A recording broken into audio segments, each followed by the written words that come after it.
Olá, pessoal! Estudando bastante? A aula de hoje será de Ciências Humanas e suas tecnologias, e vamos trabalhar a habilidade de interpretar historicamente e/ou geograficamente fontes documentais acerca de aspectos da cultura. Boa aula! Oi, pessoal, boa tarde. Aqui quem vos fala é o Lucas Cabral, professor de História aqui do Rio de Janeiro. E estamos aqui começando o nosso curso pré-ENEM, nossa aula inaugural. Começamos exatamente com uma aula de Ciências Humanas e suas tecnologias. E vamos trabalhar exatamente a primeira competência e a primeira habilidade dessa primeira competência. Essa primeira competência está aqui no quadro. A competência de área 1, compreender os elementos que constituem as identidades.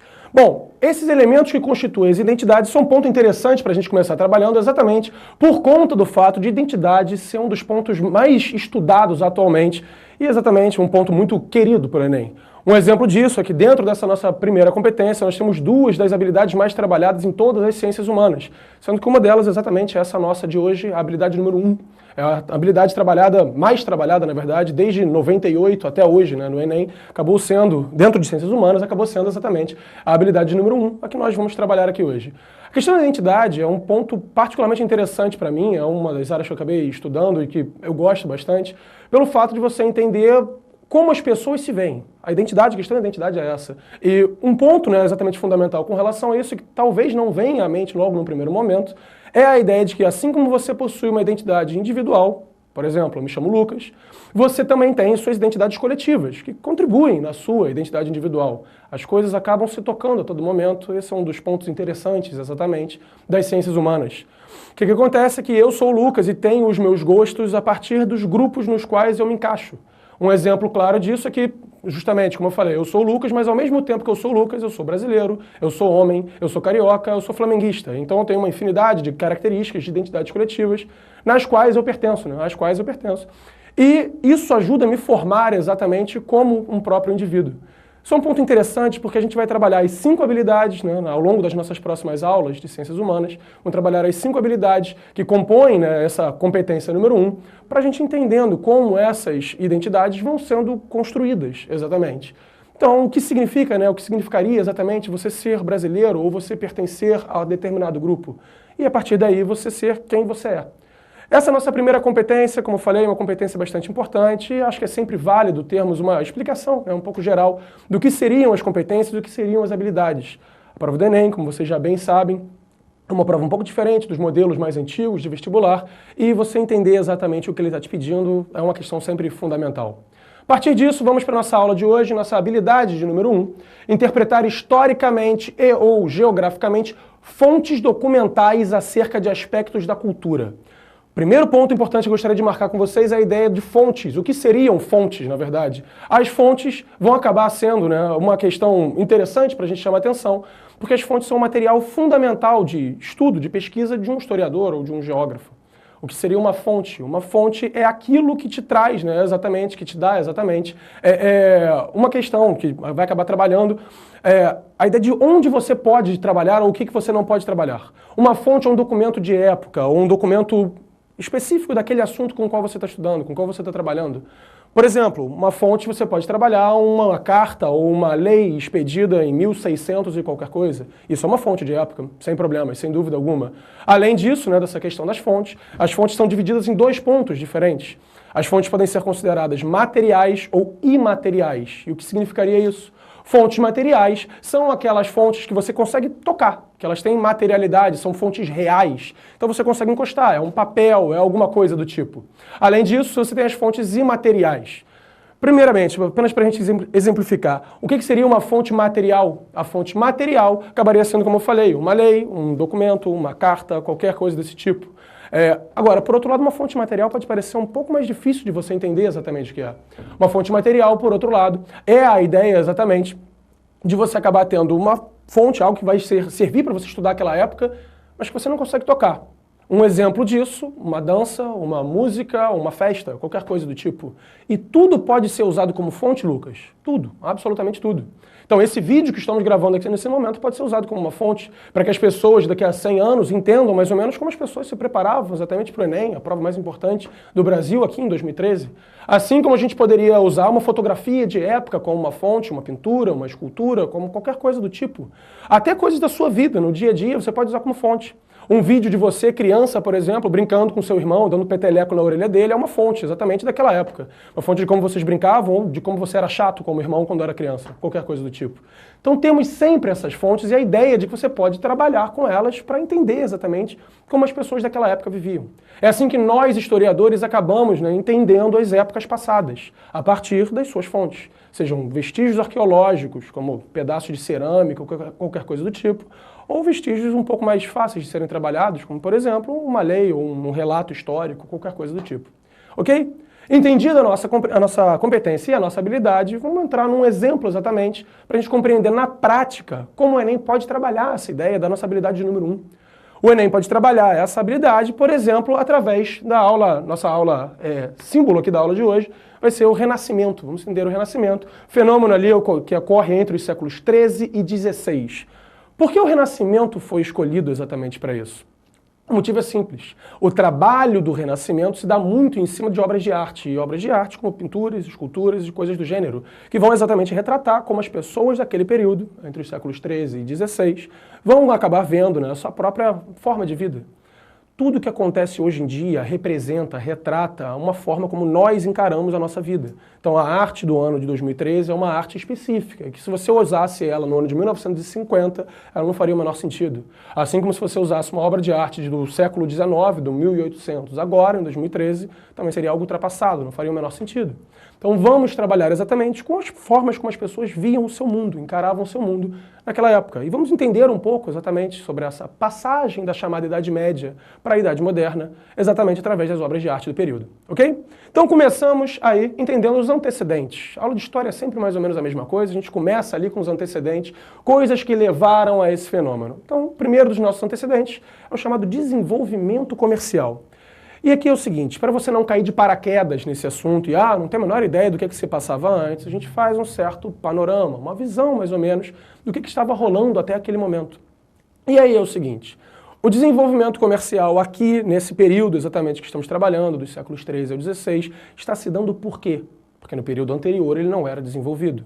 Como assim o comércio não era desenvolvido? Sim, exatamente. Praticamente não havia comércio. O comércio vai se desenvolver e vai se desenvolver bastante, exatamente, nesse período que você acaba tendo a melhoria, a mudança no comércio, assim como uma série de outras mudanças na sociedade. A gente trabalha com a lógica, como eu estava falando antes, da passagem da Idade Média para a Idade Moderna. Agora, por que na Idade Média quase não havia comércio? Uma noção básica de Idade Média que é importante que você tenha é que essa é uma época extremamente perigosa. Quando você vê um filme sobre a Idade Média, ele está sempre marcado por muitas guerras e coisas do tipo. E o que vai acontecer é que a gente está falando do período chamado de Idade Média, que vai mais ou menos do ano 500 ao ano 1500. Esses 1000 anos são um período bastante longo, na verdade, e que foram extremamente mal vistos, A gente acabou tendo uma visão bastante negativa em muitos momentos desse período. O apelido, por exemplo, da Idade Média é a Idade das Trevas, um apelido claramente pejorativo, uma visão negativa exatamente do período. E a questão acaba sendo que durante esses 1000 anos nós tivemos um problema bastante sério com relação ao comércio. O problema bastante sério se deu porque, em função das infinitas guerras e os infinitos ataques que aconteciam dos chamados povos bárbaros, os duelos constantes entre os senhores feudais e os reinos e etc., ninguém era muito maluco de ficar fazendo comércio. Você não vai enviar uma caravana sua com produtos seus sem uma segurança extremamente armada para uma região que você sabe que é completamente insegura, completamente perigosa. Por conta disso, o comércio foi diminuindo, até que você teve um momento em que o comércio sim existia, mas ele não era algo desenvolvido, ele não era algo comum. As pessoas viviam muito mais das trocas próximas das suas vidas e não viviam de turismo, não iam para outras regiões, etc. Então ficava uma vida ali muito restrita exatamente à área onde você vive. E o comércio se dava na troca. Eu te dou um porco, você me dá 2 quilos de arroz e coisa do tipo. Agora, nessa fase que a gente está falando, você começa a ter um desenvolvimento comercial. E por que você começa a ter esse desenvolvimento comercial? O desenvolvimento comercial vai vir, exatamente, do fato... O desenvolvimento comercial vem do fato de que essa intranquilidade, essas guerras, essas ameaças constantes começam a dar uma diminuída. A gente está falando de um período em que a Europa já está um pouquinho mais reconstruída, já está um pouquinho mais estabelecida. E muitos dos antigos reinos inimigos, reinos bárbaros que você tinha ali na Europa, começam a se aproximar, começam a interagir entre si. Um exemplo claro disso são as cruzadas. Acredito que todo mundo já ouviu falar das cruzadas, sendo aquele conjunto de guerras que você vai ter exatamente pela reconquista da Terra Santa, a reconquista de Jerusalém. Então você tem uma proximidade entre ingleses, franceses, etc., muitos dos povos da época, para esse objetivo comum de resgatar o poder do cristianismo, né? Então as lutas contra os árabes que haviam conquistado a região. Nesse contexto de cruzadas, a Europa para de ser invadida e passa a ser invasora. E o clima na Europa vai ficando um pouco mais tranquilo. Com esse clima um pouco mais tranquilo, o comércio começa a se desenvolver um pouco mais. Não é mais tão perigoso, você pode tentar ganhar dinheiro vendendo em outro estado, em outra região, exatamente do seu país ou de outro país. Um outro motivo que vai acabar levando ao desenvolvimento comercial é a ideia de que você tem um avanço nas próprias técnicas agrícolas. Técnicas agrícolas que durante a Idade Média não eram quase nada desenvolvidas. Técnicas agrícolas que envolviam, por exemplo, um uso que eu acho que é interessante, o uso do arado. Não sei se todos sabem o que é um arado, mas um arado sendo aquele instrumento que você usa para ir cortando a terra e tudo, para você poder semear e tal. O que vai acontecer é que esse uso do arado durante a Idade Média, o arado era puxado por cavalos, só que o arado era amarrado no pescoço do cavalo, como se fosse uma coleira de cachorro. Nesse sentido, os cavalos puxavam, até que eles misteriosamente morriam. E ninguém entendia muito bem por que eles morriam. Durante a Idade Média, na fase final da Idade Média, você começa a entender. O cavalo morre sufocado. Puxou tanto pelo pescoço, que ele não conseguia mais puxar o próprio ar. E por conta disso, ele morria sufocado. Nesse sentido, você muda o arado, e uma grande revolução tecnológica da época, o iPhone da época, ou qualquer coisa do tipo, vai acabar sendo a mudança do arado do pescoço para o peito. E aí você passa a prender o arado no peito, o cavalo não sufoca mais, resultado, vive mais, ara mais terras, você planta mais. E no que você planta mais, começa a sobrar um pouco mais de comida, ou o que quer que você plante. E essa sobra, você pode vender no vizinho, ou então em outra região um pouco mais distante, etc. Então, o desenvolvimento das técnicas agrícolas, mais um clima de uma maior tranquilidade, exatamente por conta dessa segurança europeia que está aparecendo e tudo. Um terceiro e último ponto, relacionado exatamente com o anterior que eu tinha falado, relacionado exatamente com o ponto das cruzadas, é que você começa a descobrir novos produtos conforme você vai, né, para a Península Arábica. Nosso pensamento é que o que tem na Península Arábica? Quibe e esfirra, mas não é só isso. Você tem outros produtos de fato. Por exemplo, as caravanas comerciais da China passavam todas pela Península Arábica e você começa a ver que não se vive só de quibe e esfirra na região, mas os caras têm porcelana, têm seda e uma infinidade de outros produtos considerados valiosos na Europa. Exemplo disso, a gente vai ter os temperos. O sal é uma descoberta chinesa e vai estar chegando na Europa exatamente a partir desse momento. Então você começa a ter um certo desenvolvimento, produtos interessantes que quem sabe alguém esteja interessado em comprar ali na Europa. E esse desenvolvimento comercial vai marcando até o ponto em que ele acaba levando ao nosso segundo ponto, o crescimento das cidades. Por que as cidades vão estar crescendo nesse momento? Qual é a relação entre o desenvolvimento comercial e o crescimento das cidades? Durante a Idade Média, o comércio era praticado nas feiras. Você conhece feira, pastel, caldo de cana, o pessoal vai lá e tal. Agora, o que vai acontecer é que nas feiras que aconteciam durante a Idade Média, essas feiras eram muito esporádicas, porque quase não havia comércio. Então as feiras aconteciam uma vez a cada ano, uma vez a cada 6 meses, dependia muito da região. Agora, conforme você vai tendo mais produtos para vender, lá o sal da China, a porcelana da China, o quibe, a esfirra da Arábia, etc.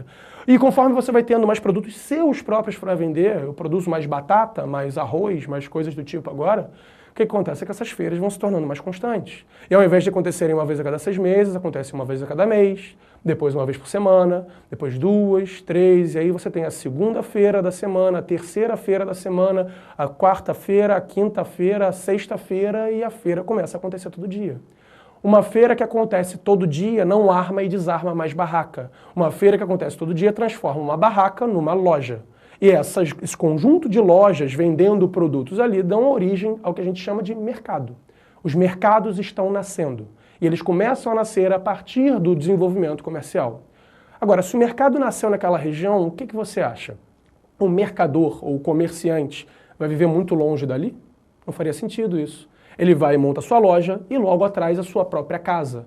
E no que um conjunto de mercadores vão montando suas casas ao redor daquele mercado, o que começa a surgir é uma cidade. As cidades que aparecem em torno desses mercados a gente vai chamar por um nome específico, o nome deles da época, são chamados burgos. Por que burgos? Esses burgos são a região onde vivem os burgueses, os habitantes dos burgos. Então eu queria que você entendesse, fizesse uma associação. Na origem, a palavra burguês significa literalmente comerciante, aquela pessoa que vive do comércio. Então os burgueses são os vendedores de pastel, de caldo de cana e de coisas do tipo. Essa galera começa a viver ali e as cidades vão crescendo, crescendo, crescendo, crescendo. Uma imagem aqui do que seria, mais ou menos, né, um burgo. Então você tem as imagens, né, essa cara muito típica de uma cidadezinha do final da Idade Média que está surgindo exatamente aí.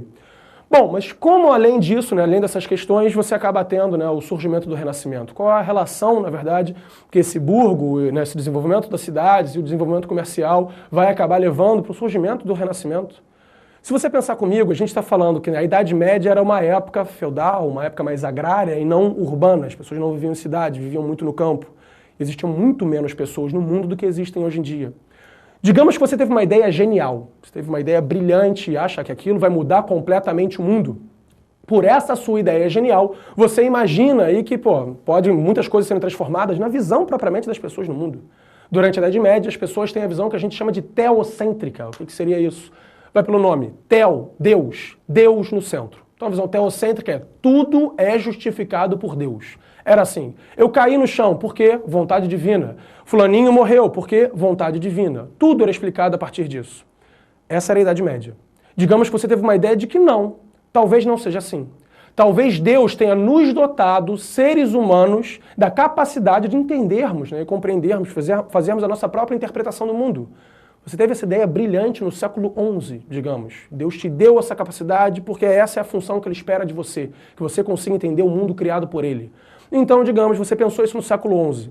Você vive num feudo. No raio de 1 quilômetro à sua volta só existem algumas vacas, não tem nenhuma outra pessoa. Você vai conversar com quem? Com as vacas? Você não vai conseguir ter um diálogo muito positivo. Nesse sentido, muitas ideias positivas, muitas ideias interessantes podem ter surgido durante a Idade Média e morreram exatamente por seus próprios autores, porque as ideias não circulavam. Nessa fase que a gente está falando, final da Idade Média, início da Idade Moderna, com o crescimento urbano, com exatamente o desenvolvimento comercial, as ideias começam a circular. Porque o cara que só podia falar com as vacas falou com um comerciante, que chegou numa cidade, no mercado, botou um caixote no meio da praça e começou a falar que o ser humano não é um ser insignificante, mas sim que o ser humano é a mais perfeita criação divina. E vai transmitindo a ideia. E você pode discordar completamente da ideia, achar que aquilo é um absurdo, mas você vai chegar à noite em casa e vai conversar com a sua esposa. E quando você conversar com a sua esposa, você vai estar contando. Tinha um maluco lá no mercado falando que o ser humano é a mais perfeita criação divina. E a ideia assim circula. A ideia vai se espalhando. Nas palavras de um aluno meu de alguns anos atrás, a gente acabou tendo essa ideia de que o espaço urbano é um espaço para uma maior trocação de ideias. Eu não usaria exatamente essa expressão, mas sim, para uma maior troca de ideias. As pessoas estão conversando, as ideias estão circulando. E esse mercado é o espaço perfeito para isso, onde várias pessoas estão reunidas, estão juntas e novas ideias vão florescendo, vão nascendo nesse momento. Então o desenvolvimento comercial levou ao desenvolvimento urbano, ao crescimento urbano, que facilita que novas ideias circulem, né, com uma maior tranquilidade. Além desses dois pontos, nosso próximo ponto é a própria invenção da imprensa. Isso é algo revolucionário na época. O que seria a imprensa, né, que está sendo inventada exatamente aqui? Essa imprensa não é a imprensa como a gente chama, as pessoas que publicam jornais, etc. Mas a imprensa, na verdade, que está surgindo, está sendo inventada aqui nesse momento, é a imprensa de Gutenberg. Gutenberg, um alemão que desenvolve um artefato, um instrumento, que acaba colocando letras em certa ordem e passa tinta naquelas letras e depois carimba o papel. E quando ele carimba, o papel está todo escrito. Como os livros ou panfletos ou qualquer coisa escrita era escrita antes, à mão. O que vai acontecer é que, sendo escrito exatamente à mão, as pessoas tinham que copiar. A função da cópia dos livros cabia exatamente às igrejas. Eram os chamados monges copistas. Imagina que a vida desses monges copistas não devia ser das mais agradáveis, porque o cara passa a vida inteira como se fosse um eterno castigo de copiar dever de casa. E ele está tendo que copiar e copiar e copiar 1000 vezes as mesmas palavras dos mesmos livros. Além do que, se o cara erra, ele é obrigado a rasurar aquilo ali e muitas vezes é melhor ele arrancar a página e começar de novo do início. É um trabalho duro e você passa a entender exatamente que, por conta disso, os livros não são muito comuns na Idade Média. Mas Gutenberg inventou a imprensa. Quando ele inventa a imprensa, os livros, os panfletos e absolutamente tudo começa a circular com uma facilidade muito maior. Você passa a tinta naquele papel, passa a tinta naquelas letras e cola aquelas letras, né, no papel. E vai colando, colando, carimbando, carimbando, carimbando, até o momento que você tem uma infinidade de livros. Os livros começam a se popularizar e vão circulando com a maior facilidade do mundo. E exatamente a partir desses livros, novas ideias vão circulando. Então a ideia do cara lá que ia falar com as vacas e passou isso para o mercador, que chegou no mercado e tal, e acabou contando para as pessoas ali em volta, vai levar alguém a publicar um livro com essa ideia. E esse cara que estava lançando essa ideia, digamos, na França, uma outra pessoa pode pegar o livro dessa pessoa e levar para a Alemanha, e depois para a Inglaterra, e depois para a Itália, e assim as ideias vão se espalhando. Novas ideias vão chegando em novos lugares. E a partir daí, exatamente, a gente tem esse grande boom, né, uma mudança completa na forma das pessoas verem o mundo. O último ponto que eu queria chamar a atenção como antecedente é exatamente a redescoberta do pensamento grego. Por que redescoberta? O que aconteceu? A Grécia era considerada o berço das ideias do mundo, né? O grande centro da filosofia, por exemplo. Você sabe isso, tinha lá Aristóteles, Platão, Sócrates, os primeiros grandes pensadores do mundo, considerados por muitas pessoas. Isso na Grécia. O que aconteceu? Que depois da Grécia veio o Império Romano, e com a queda do Império Romano você teve os povos bárbaros dominando boa parte da Europa. Ali, a Europa Oriental, região de Grécia, Turquia, essas áreas, vai se tornar o antigo Império Romano do Oriente, que passou a ser chamado de Império Bizantino durante a Idade Média. Esse Império Bizantino vai ter na sua capital Constantinopla. Constantinopla é atualmente Istambul. Istambul, ali uma cidade importante da Turquia e tudo, vai acabar sendo a antiga Constantinopla, a antiga capital desse Império Bizantino. E ali você reunia boa parte do pensamento grego da época. O pensamento de Aristóteles, de Platão, de Sócrates não era conhecido na França, na Espanha, em Portugal, na Inglaterra, muito menos no Brasil. Então isso não era conhecido em lugar nenhum, apenas nas regiões próximas à Grécia, apenas nas regiões que dominavam a Grécia, no caso, como eu falei, Constantinopla. E esse pensamento ficou lá, pelos próximos 1000 anos, durante toda a Idade Média, até o momento em que, em 1453, você tem a queda de Constantinopla. Esse é o marco oficial do fim da Idade Média. A cidade de Constantinopla, de novo, atualmente Istambul, vai ser dominada pelos povos otomanos, pelo Império Otomano, que dará origem futuramente à Turquia. No que os otomanos invadem e dominam Constantinopla, muitos dos sábios de Constantinopla, os estudiosos, aqueles que traduziam o grego e conheciam os pensamentos lá da filosofia da Grécia Antiga, vão fugir dali. E no que eles fogem dali, muitos vão para a Itália, para Roma, para Milão, para Florença, etc. No que eles chegam em Roma, Milão e Florença, eles chegam carregando embaixo do braço livros dos gregos, traduções de Aristóteles, traduções de Sócrates, etc. E as pessoas começam a ler aquilo e começam a descobrir que 2000 anos atrás, 1500 anos atrás, o ser humano pensava de uma maneira completamente diferente do que ele pensa. E começam a achar, essa forma de ver o mundo dos gregos era talvez um pouco superior à forma como eles próprios viam o mundo ali em 1300, 1400, 1500. Então talvez seja o momento da gente começar a copiar esses gregos, porque esse pode ter sido o momento de maior desenvolvimento da história da humanidade. Por conta disso, precisamos ver o que esses caras falavam e talvez voltar aos passos corretos que nós tínhamos ali atrás. Com base nisso, a gente segue aí, saímos dos antecedentes e entramos no chamado, na formação do chamado humanismo. E aí eu botei uma definiçãozinha aqui do humanismo para vocês. É um movimento intelectual de valorização do homem, gerando uma reinterpretação do mundo. Para você entender isso daqui, o que é importante? É uma valorização do homem. Enquanto isso, você acabava tendo, né, no período anterior, uma valorização de Deus, uma supervalorização de Deus, como eu tinha falado.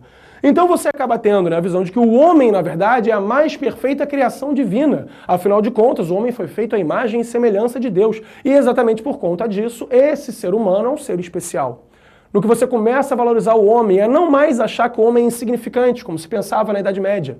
Que o homem vinha, morria e vivia e nada absolutamente mudava no mundo. Ao invés de você ficar com essa visão preconceituosa com relação ao homem que você tinha anteriormente, você começa a acreditar que o homem de fato pode sim fazer uma diferença. Cada um de nós, eu, Lucas, e você aí, onde quer que qualquer parte do Brasil você esteja nos assistindo agora. O que acontece é que com essa valorização do homem você gera uma reinterpretação do mundo, porque começa a parar de pensar que tudo tem que ser explicado exclusivamente pela vontade divina. Talvez Deus nos tenha dado um cérebro e uma capacidade de raciocínio para que a gente use isso de alguma forma. e use isso entendendo o mundo criado por ele. Então essa é a visão, né? Um movimento intelectual de valorização do homem gerando uma reinterpretação do mundo. E aí a gente entra, né, exatamente nas características máximas desse humanismo. Entende como o movimento intelectual é algo que afeta toda a sociedade. Aos poucos as pessoas vão se convencendo de que essa visão daqui talvez fosse mais interessante do que as visões anteriores. Talvez fosse mais interessante do que o teocentrismo, Deus no centro, que nós tínhamos explicado antes. A questão, exatamente, é que sendo esse movimento intelectual, então as coisas vão mudando aos poucos. E é por isso que o Renascimento, como eu havia falado, é um movimento tão longo. Ele começa lá no século XIII e vai até o século XVI. Para você convencer todo mundo de uma ideia, você vai precisar de um tempo. Principalmente numa época que você não tem Skype, não tem WhatsApp, não tem aplicativos eletrônicos, internet, nem nada disso. Então essas ideias demoram 100, 200, 300 anos para circularem e para alcançarem, né, absolutamente a maioria das pessoas, pelo menos naquele mundo conhecido da época, ali a Europa, um pedacinho da Ásia, o norte da África, ok? Bom, então as características desse humanismo, nós vamos lá, que ele valoriza a cultura greco-romana, lembra da redescoberta do pensamento grego, tá? E além disso, por outro lado, você contesta a cultura medieval. Então a cultura greco-romana é boa, a cultura medieval é ruim. A visão que se tem na época é essa. Por quê? Porque a cultura greco-romana foi a cultura dos gregos, lá de trás, que você acabou de redescobrir, e olha como o ser humano era evoluído, olha como o ser humano era desenvolvido exatamente nessa época. Enquanto isso, a cultura medieval seria diferente, porque afinal, nós vivemos numa época em que as pessoas não saem muito de casa, vivem mais ou menos no mesmo lugar, e não tem muitos questionamentos, não tem muito com quem trocar ideias, etc.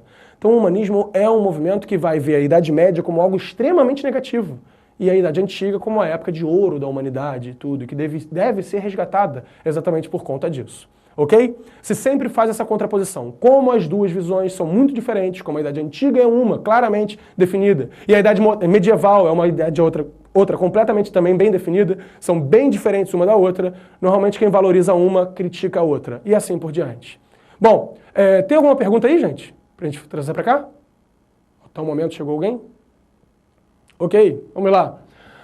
Por que o Renascimento não aconteceu antes? Né? Porque ele aconteceu apenas ali no século XIII. Então é um ponto que a gente acabou fazendo um pequeno comentário aqui antes, mas eu posso trabalhar com mais calma para responder exatamente aí. A pergunta veio ali de Belo Horizonte, foi isso? Ok, tá bom, beleza.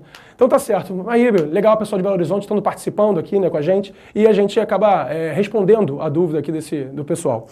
Mande você também a sua pergunta para cá, se ficou com alguma dúvida, precisa de alguma ajuda com alguma coisa. Qual é a questão? O Renascimento não vai aparecer antes por conta dessa dificuldade de novas ideias circularem. Obviamente, muitas pessoas podem ter pensado lá no Renascimento, podem ter pensado lá no humanismo e tudo, ali no século V, século VI, alguma coisa assim.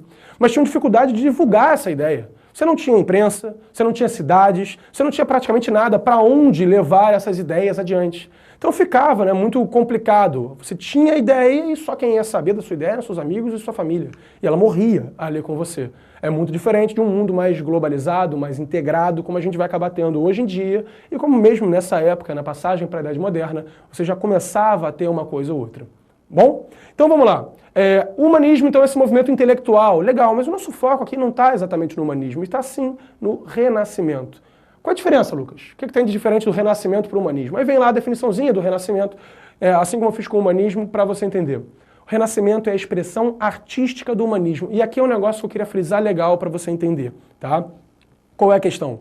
O Renascimento está dentro do humanismo. O humanismo é uma forma de ver o mundo. As pessoas todas vão estar vendo daquela maneira. Todas, não é um exagero, mas a grande maioria das pessoas começa a entender o mundo exatamente daquela maneira.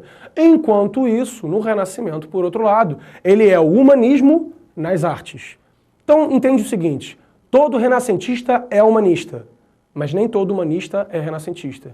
Porque se você é dessa época e acredita nos ideais humanistas e tudo, de que o ser humano é desenvolvido e tem que ser valorizado, e valoriza a cultura greco-romana e etc., mas não produz arte, você é um humanista, mas você não é um renascentista.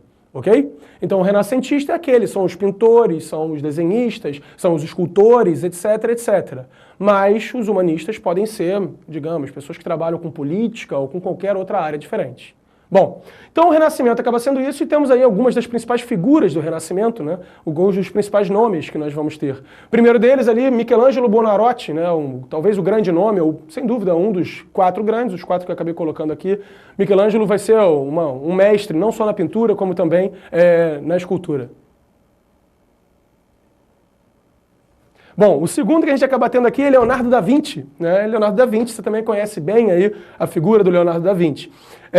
Seguindo, a gente acaba pegando Rafael Sanzio, um grande pintor também da época, e por fim, ali um dos principais escultores do período, Donatello. Eu sei que pensando em Leonardo da Vinci, Michelangelo, Donatello e Rafael, você vai acabar pensando, sem dúvida, aí nas Tartarugas Ninja, né? É mais ou menos isso. O desenho acabou sendo muito próximo, na verdade, sendo fundamentado com isso. A gente vai chegar nessa questão, eu vou trabalhar isso no final, um macetão pra gente pegar aí pro Enem, ok? Bom, então vamos lá, pra gente começar a fazer uma contraposição entre o modelo de arte medieval e o modelo, né, de arte, o modelo de arte medieval e o modelo de arte que você vai ter, né, agora durante o período moderno, o período renascentista.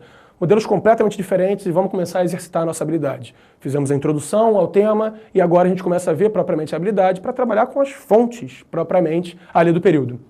Por conta disso, vamos lá, na arte medieval, algumas das suas características. A primeira delas, a religiosidade. Se é uma época teocêntrica em que Deus explica tudo, entende que a Idade Média é o auge, né, exatamente da religião. Eu diria que provavelmente ao longo da história as pessoas nunca foram tão religiosas quanto durante a Idade Média. Então, o máximo do poder da Igreja Católica, a grande, né, religião da época, o próprio nome católico denota isso, demonstra isso, nome católico significando, né, simbolizando a ideia de que seria uma igreja universal, a igreja de todos, e você teria, então, essa religiosidade muito expressa também, a forma das pessoas verem o mundo, essa religiosidade muito clara, exatamente, na forma das pessoas compreenderem. Temos perguntas aí, gente? Vamos lá? Boa tarde. Mande um abraço aos alunos do Polo de Primavera do Leste, no Mato Grosso. Aí foi o Oscar, né? Então um abraço aí pro pessoal do Polo de Primavera do Leste. Legal vocês estarem acompanhando aqui com a gente. Se quiserem fazer algum comentário, quiserem fazer alguma pergunta, sejam bem-vindos aí, que todos sigam o exemplo aí de Primavera do Leste lá no Mato Grosso, que está acompanhando aqui com a gente, ok? Bom, então é o seguinte, a questão da religiosidade, como eu falei, é um ponto bastante significativo, um ponto bastante forte, né? É uma marca da vida das pessoas na época. E não poderia ser diferente. A arte imita a vida. Então a arte representa exatamente a forma como as pessoas viam a vida. A arte medieval é marcada por uma religiosidade forte. Além da religiosidade, a grandiosidade, porque se você está falando de Deus, você não pode fazer uma expressão ou uma obra pequena. Você tem que fazer algo grandioso, que represente o tamanho exatamente de Deus. E a contraposição natural disso, a pequenez do homem.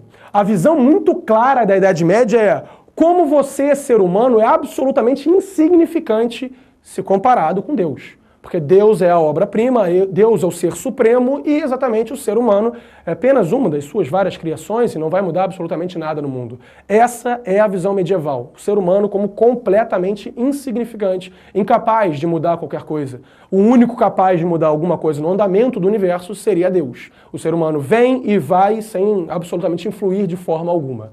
A visão da época, muito expressa pelas suas obras de arte. Aqui a gente tem um exemplo, né, de uma obra de arte, eu gostaria de fazer uma análise rápida dela, e você percebe algumas coisas. Isso aqui é uma simbologia exatamente do que seria um feudo, né? E aí algumas coisas que te chamam a atenção. Primeiro, repara no tamanho, né, que você acaba tendo ali do céu. O céu é enorme, é o grande destaque, na verdade, que você acaba tendo, né, nessa pintura. E representando, né, exatamente ali, o tamanho do céu, a enormidade do céu. É uma figura, né, um quadro, no caso, que acaba expressando exatamente, de maneira bastante fiel, como funcionaria mais ou menos um feudo medieval e tudo. A única exceção é o dragãozinho aqui, né, gente? Vamos lembrar que dragões nunca existiram, tá? Isso aí foi a imaginação do cara. Bom, além disso, outras questões que podem te chamar a atenção. Você percebe que tem pessoas trabalhando, né? São os camponeses e tudo. Aqui o arado, que eu tinha comentado com vocês. Nesse caso, o arado não vai ser puxado por um cavalo, mas sim por um boi. Agora, repara uma coisa. Se as pessoas não são importantes, se as pessoas são insignificantes, essas pessoas precisam ser destacadas? Importa que se aquele é o José, se aquele é o Afonso, ou se é mesmo a Maria, pode ser uma mulher? De forma alguma. As pessoas são insignificantes, então tanto faz. Essa é uma pessoa aleatória, uma pessoa qualquer. Preste atenção aqui no quadro. Você repara exatamente que nenhuma das figuras, né, nenhuma das pessoas no quadro tem destaque algum. São todas no fundo, parte da paisagem, tão importantes como, por exemplo, as ovelhas que estão lá no fundo, ou a terra aqui. Mesmo o homem, né, que está no primeiro plano, você não consegue identificar seu rosto. É um ser qualquer, aleatório, impossível de ser identificado, coberto dos pés à cabeça. Repara no seguinte, você não consegue dizer nem se é um homem ou uma mulher. Se esse é o José, se essa é a Maria ou se é qualquer outra pessoa. Porque não importa se é um homem, não importa se é uma mulher. O que importa é o céu. O que importa é Deus. Então isso é um exemplo claro exatamente de obras medievais. Vamos seguir com alguns outros exemplos aqui. Temos ali, né, algumas outras figuras, né? Primeiro, você percebe aqui também um grupo de pessoas aleatórias representando exatamente as revoltas, né, de camponeses. Então, os camponeses fazendo uma grande revolta naquele momento e nenhum deles é identificado nessa figura. Nenhum deles, aqui nessa figura que a gente está trabalhando aqui no canto, acaba sendo identificado. São todos pessoas quaisqueres, pessoas aleatórias ali no meio. Então, estão fazendo uma grande revolta, a maioria absoluta da população sendo camponesa, cerca de 95% são os comuns. E você repara até na violência, né? Usando machados, o outro que é esfaqueado e tudo. Então você tem ali, né, a faca no meio do caminho e etc. O outro caso aqui também, né, um grupo de pessoas se preparando para a guerra. Novamente, o único ser identificável, esse, que provavelmente é o rei, né, desse grupo, o líder general do comando. Os outros todos são seres praticamente idênticos. Todos homens, barbados, quase iguais. Os homens aqui da frente, menos ainda, né? Você vê apenas os olhos deles. De novo, o ser humano é insignificante e você retrata bastante essa violência, a questão da religiosidade muito associada exatamente à violência. O mundo em que as pessoas viviam, um mundo exatamente de combates a todo momento, de invasões bárbaras, etc, etc. Temos mais alguma pergunta aí, gente? Vamos lá? Como o humanismo podia se apresentar sem ser na arte? Isso é uma pergunta muito boa, né? Aí veio de novo de Belo Horizonte, legal, tá bom.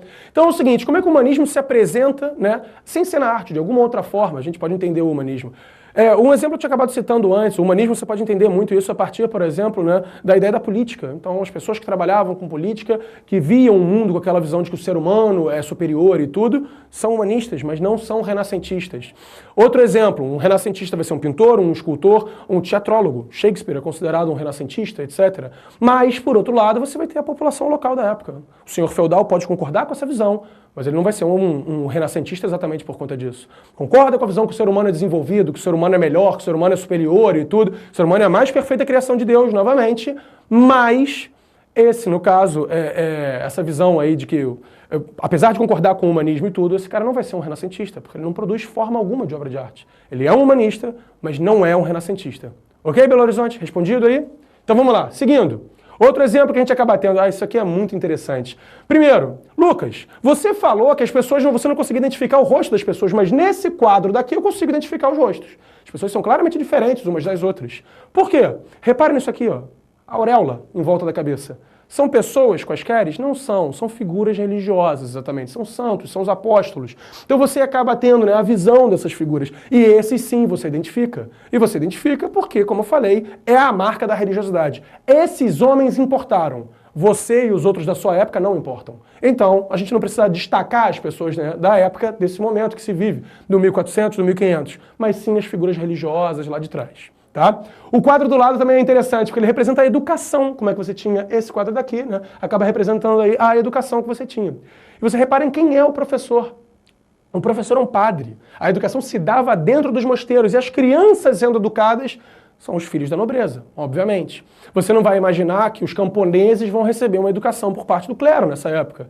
Então, no caso, você tinha aí, né, os membros da igreja educando as crianças em latim, educando as crianças nas artes, educando as crianças em filosofia, etc, etc.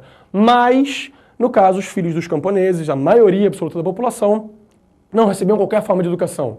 Então, qual era o destino dos filhos dos nobres? Serem nobres. Qual era o destino?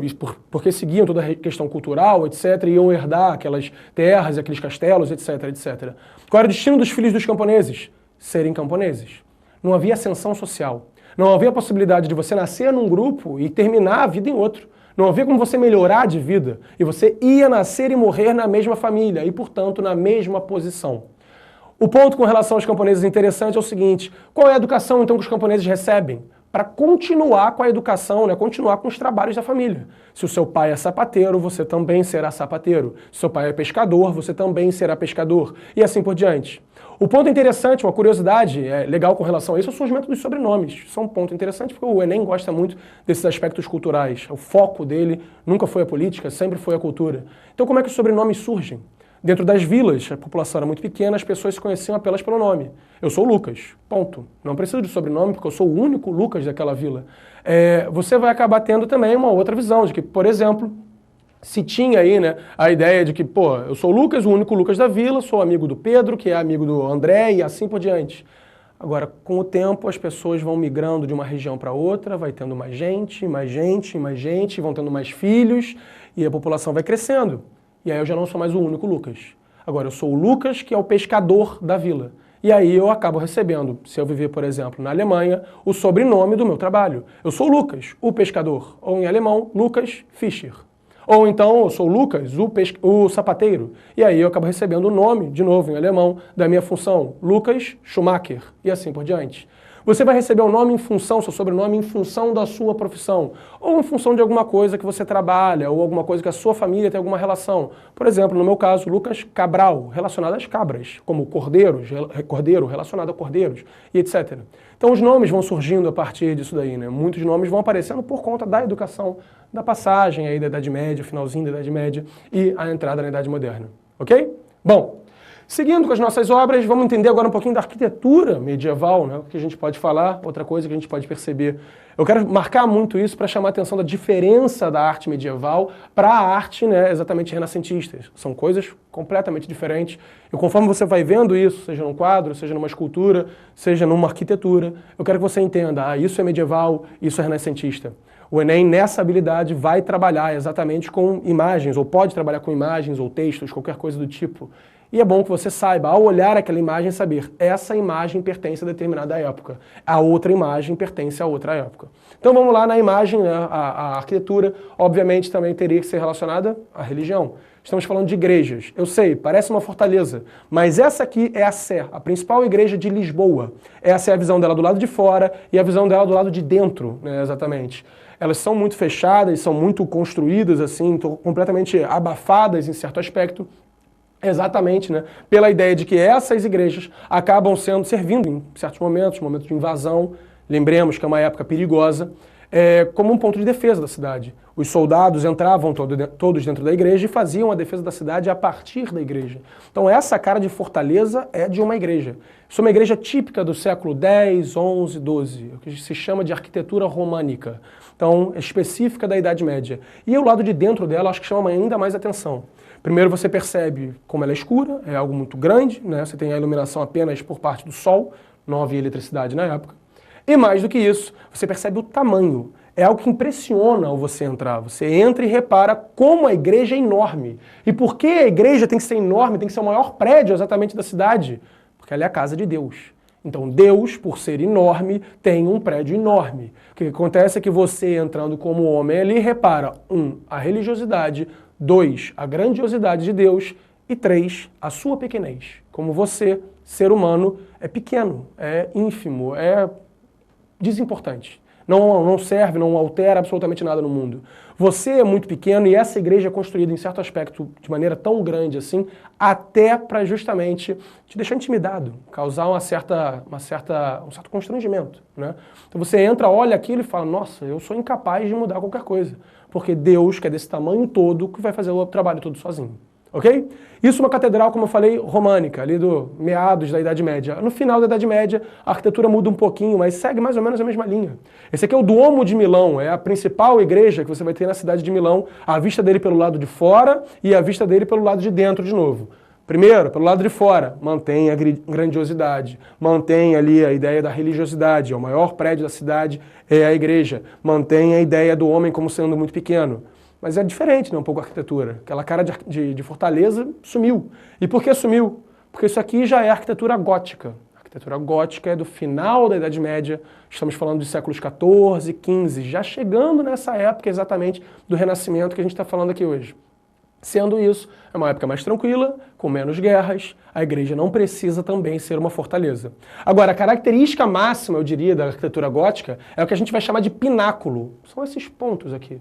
Repara, vários pontos, sempre para cima. Por quê? Apontando para o céu, apontando para Deus. O foco do ser humano tem que estar no céu. Sempre temos que olhar para cima, para lembrar que existe algo acima de nós, algo mais importante do que nós. De novo, você vê a religiosidade aí. Então, as mesmas características daquela arquitetura românica cabem aqui. Então, a arte medieval mudou? Mudou, mas manteve as suas principais características. Aquelas três que a gente trabalhou. Religiosidade, a ideia, né, da grandiosidade e também, ao mesmo tempo, né, a lógica da pequenez do ser humano. De novo, você repara isso olhando para o lado de dentro da igreja. E aqui talvez seja até mais claro, na verdade, do que no caso da Catedral lá de Lisboa, que a gente tinha falado, do modelo românico. Repara no tamanho, você vê um ser humano aqui, né? Tá vendo o cara aqui? E olha o tamanho do teto, a distância do cara até o teto. O tamanho dos pilares é algo inalcançável, impossível você chegar lá em cima. E exatamente para mostrar como o ser humano é pequeno na casa de Deus, como o ser humano é ínfimo, né, perto de Deus. A visão fica muito clara com relação a isso. Uma coisa que eu sempre me pergunto, eu tinha uma certa pena das pessoas que viviam nessa época e que eram obrigadas a limpar as janelas lá de cima, né? Porque tu tá vendo, tem uma janelinha aqui, né? Então como é que o cara faz para chegar lá em cima? Dá seu jeito. Caiu, meu irmão, você vai demorar um tempo até bater no chão e morrer, né? Mas era a questão do trabalho exatamente na época, né? Então 5 minutos ali do teto até o chão em queda livre. É mais ou menos a situação de prédios grandiosos como esses aqui. Fechou essa ideia da arte medieval? Sem problemas? Então podemos seguir. Nosso próximo ponto. Entramos aí na arte renascentista. Então vamos ver agora como é que tudo mudou. Completamente, as coisas são diferentes. Algumas características da arte renascentista, começamos lá com o cientificismo. O que é isso? Valorização da ciência. A ciência durante a Idade Média é um negócio completamente ignorado, completamente insignificante. Você não tem a visão da ciência porque você já viu histórias de Idade Média e com certeza já viu a ideia de que as pessoas acreditavam em absolutamente tudo. As pessoas acreditavam em bruxarias, em mágica e coisas do tipo. Durante a Idade Média, isso é um ponto muito interessante, porque não se conhecia a palavra impossível. Se não se conhecia a palavra impossível, o que era impossível? Nada. Eu podia estar dando aula aqui, do nada, meu corpo virado avesso e eu começar a flutuar em cima das cabeças aqui, né, de todo mundo. Isso não vai acontecer, por quê? Porque nós sabemos que isso é impossível. Na Idade Média isso seria possível, isso seria chamado de bruxaria. Então você tinha essa crença na bruxaria. Um dos grandes marcos, uma das grandes mudanças da entrada da Idade Moderna é que você começa a entender que algumas coisas são impossíveis. E se você entende que alguma coisa é impossível, você consegue começar a fazer ciência. Então o cientificismo vai se tornando característico, vai se tornando algo típico da época. Por quê? Porque se alguma coisa é impossível, você tenta entender como as que são possíveis funcionam. E aí você começa a entender o que dá certo, o que não dá certo, começa a fazer os experimentos e a ciência vai se desenvolvendo. Então você tem essa visão, né, da ciência como algo muito forte, muito característico, né, exatamente dessa arte renascentista. Além da ciência, a gente acaba tendo o chamado antropocentrismo. E esse talvez seja o ponto mais importante. Repara no seguinte, antropo. O que seria o antropo? Antropo é o homem. Então, antropocentrismo é o homem no centro. É o momento em que o ser humano é a coisa mais importante do mundo. Por quê? Porque ele é a mais perfeita obra de Deus. É a ideia fundamental do humanismo. Então, Deus nos fez perfeitos, né, como seres humanos, por quê? Porque nós somos a imagem e semelhança de Deus. Então, Deus nos colocou com essa maneira, nos colocou desse jeito, como seres tão desenvolvidos e tudo, porque nós somos uma cópia dele. Uma cópia nunca vai ser tão boa quanto o original, mas se aproxima bastante. E nesse sentido, você começa a colocar o homem no centro. As explicações de tudo têm que partir de nós, porque nós somos especiais, nós somos diferentes. Essa é a grande visão que você acaba tendo. Diferente do teocentrismo. Repara, teocentrismo, Deus no centro. Tudo explicado por Deus. Antropocentrismo, antropo no centro. O homem no centro. Então, tudo explicado pelo homem. Esse é o desejo de Deus pra gente. Tem pergunta aí, gente? Ou não? Mais alguma pergunta? Vamos lá. Então os renascentistas eram ateus? Não. Também veio de onde? De BH. De novo, o polo de BH está comparecendo bem hoje aí. Então, legal isso aparecer bem pra gente. Quer dizer que os renascentistas eram ateus, então eles não acreditavam em Deus? Sim, eles acreditavam em Deus. Mas qual é a questão? Atenção nisso. Não se muda a visão de Deus. Deus está lá, paradinho, no topo, certinho. Enquanto isso, o ser humano, que durante a Idade Média estava aqui embaixo, era insignificante, que subiu um pouquinho. Está chegando lá em cima. Já está ficando aí comparável, exatamente, né, no caso. Não comparável, mas está ficando um degrau abaixo de Deus. Então o ser humano é a mais perfeita criação divina. Por favor, não erre isso. Muita gente acaba cometendo esse engano. Já que eles valorizam o homem, eles desvalorizam Deus. Não, Deus continua na mesma posição, eles apenas mudam o valor que se dá para o homem. Então o homem começa a ser bem valorizado. Esse é o antropocentrismo. Não há questionamento da figura de Deus nesse momento. O Renascimento também é marcado por uma profunda religiosidade. A gente já vai ver isso. Chegou outra pergunta aí, gente? Vamos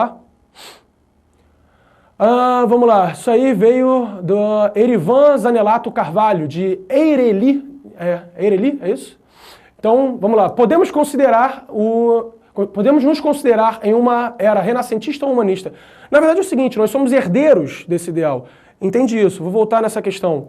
O renascimento está dentro do humanismo. Uma coisa não é diferente da outra, tá? Então o humanismo é um grande movimento. O renascimento é a forma mais fácil da gente entender esse movimento, tá? O renascimento está dentro do humanismo.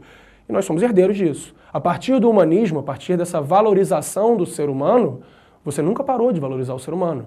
Então você valorizou o homem ali no século XV, no século XVI, e continuou no XVII, no XVIII, no XIX, no XX e agora no XXI. Então o homem continua sendo valorizado. Sim, em certo aspecto, nós continuamos na era humanista, né? A gente continuou isso aí, muita coisa mudou, obviamente, mas a gente continua com essa supervalorização do homem, com essa importância, né, que se dá ao ser humano. Mas, como eu falei, o renascimento está dentro disso aí, então é algo específico dessa época, algo específico da arte nesse período, ok? Bom, então vamos lá, a segunda característica foi o antropocentrismo, seguindo ao racionalismo. Por que o homem é tão importante? Por que o homem é tão especial? Por que não uma valorização dos esquilos ou das vacas? Por que uma valorização do homem? Porque o homem é o único dotado de razão. E o que é a razão? Razão é a capacidade de raciocínio, a capacidade do homem pensar. Então nós somos os únicos animais racionais, os únicos animais que pensam. E por isso somos tão especiais. O racionalismo é a base para o antropocentrismo. O racionalismo é um dos principais motivos, exatamente, do surgimento aí desse humanismo. Nós, seres humanos, somos melhores que os outros animais, na visão da época. Por quê? Porque nós conseguimos raciocinar. Esse é o dom que Deus nos deu. E seria uma ofensa para Ele se a gente não usasse. Então, se Deus nos deu razão, é porque Ele quer que a gente use. Ele quer que a gente entenda e que a gente explique o mundo dele a partir, exatamente, dessa própria razão.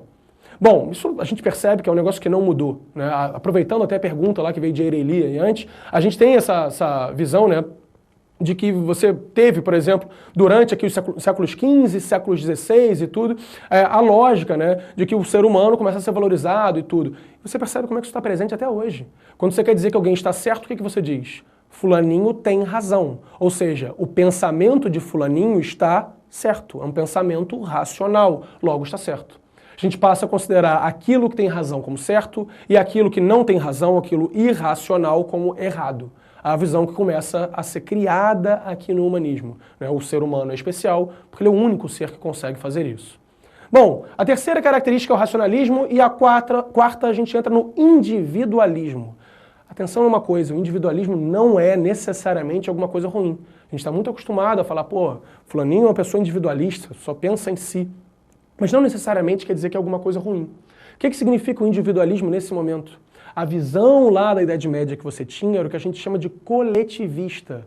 Você pensava nas pessoas apenas como parte de um grupo. Então eu, Lucas, não importava. O que importava, na verdade, era o meu grupo de pessoas, a minha função ali dentro. Eu sou um camponês, então eu produzo os alimentos. Eu sou um padre, então eu rezo para as pessoas, eu indico o caminho dos céus para ela.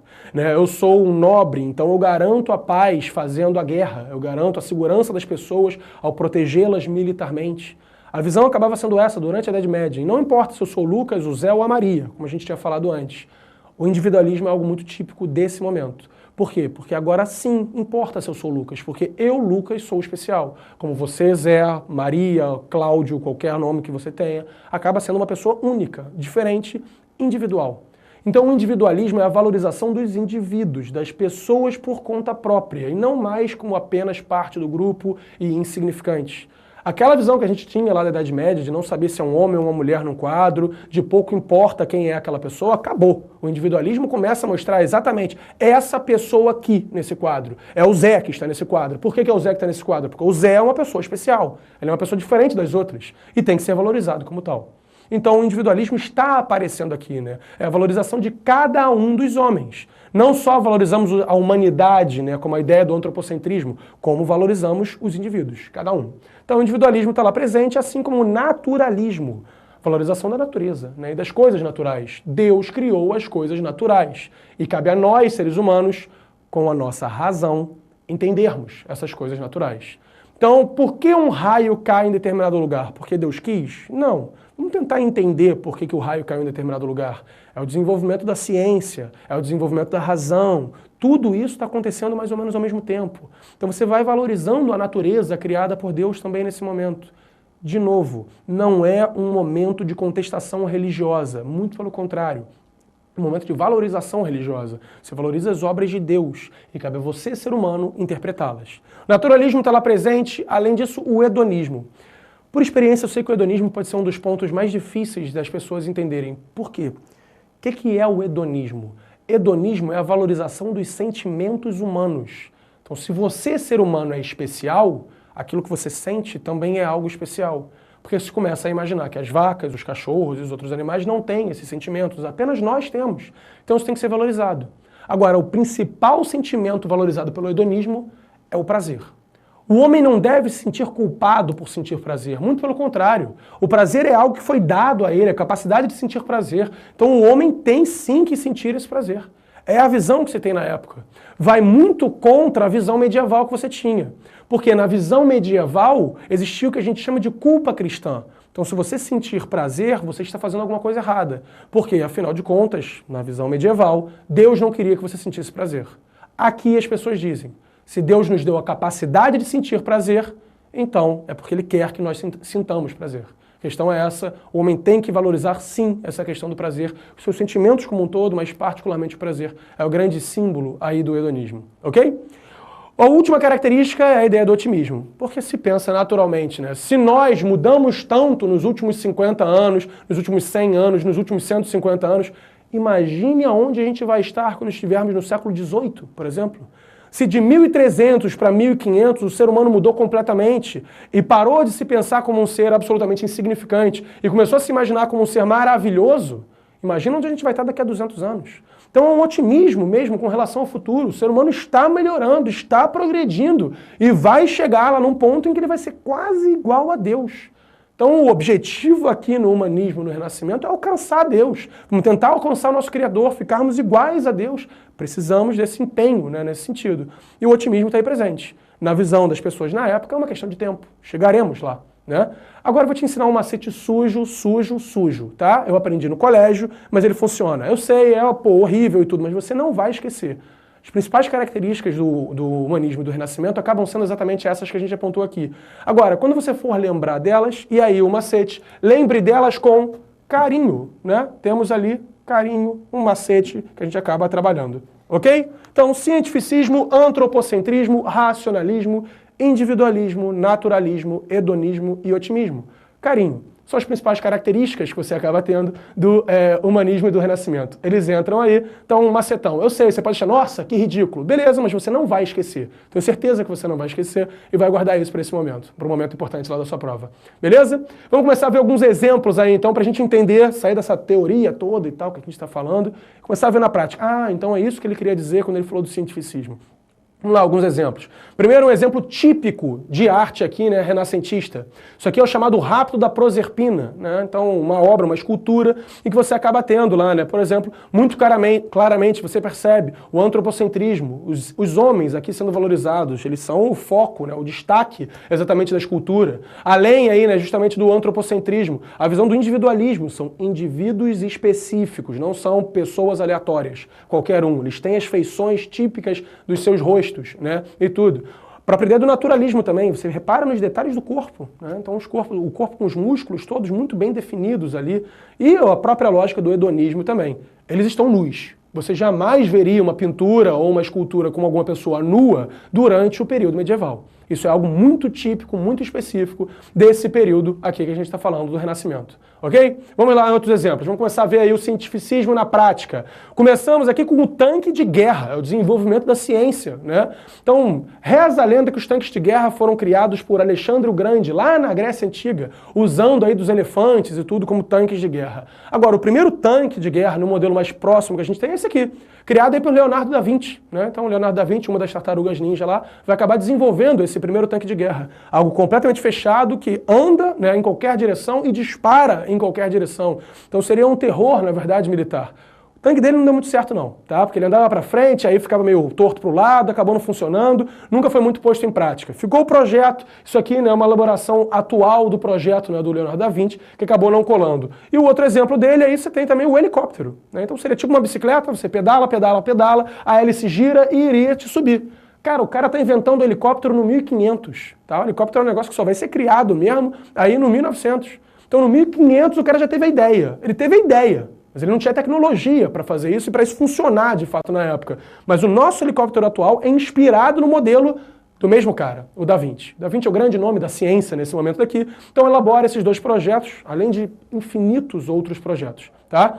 Bom, seguindo aí o nosso próximo ponto, a gente acaba tendo a ideia do antropocentrismo. Vamos ver as características do antropocentrismo.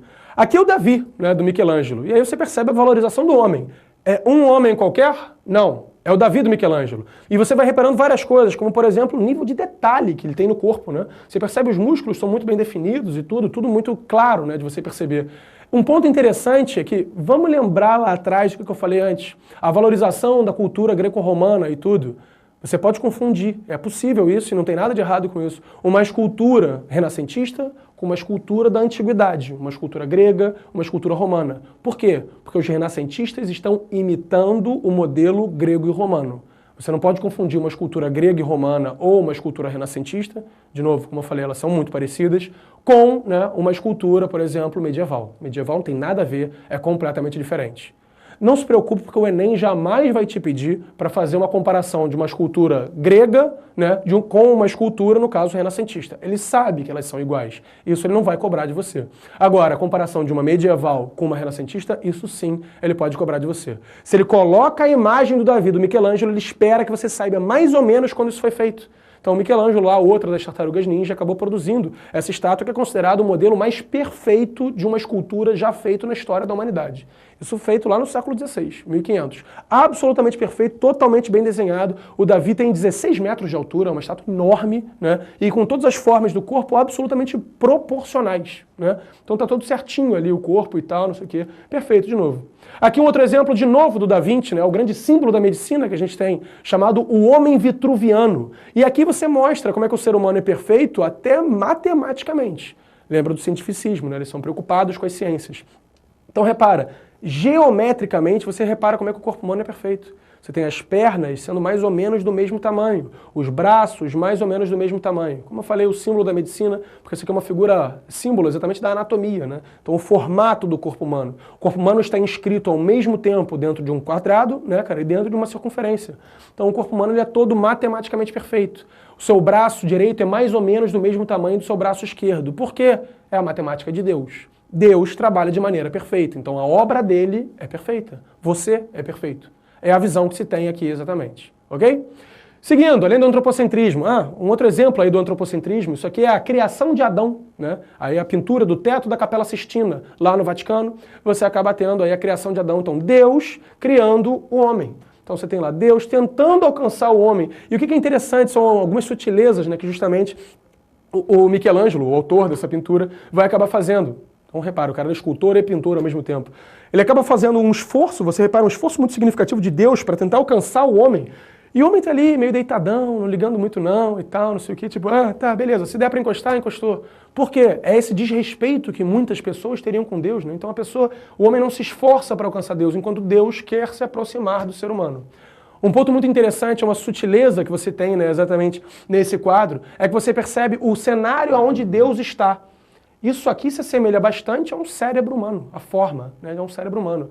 Se diz que Michelangelo fez isso intencionalmente e Deus representaria a razão. Afinal, foi ele quem nos deu a razão.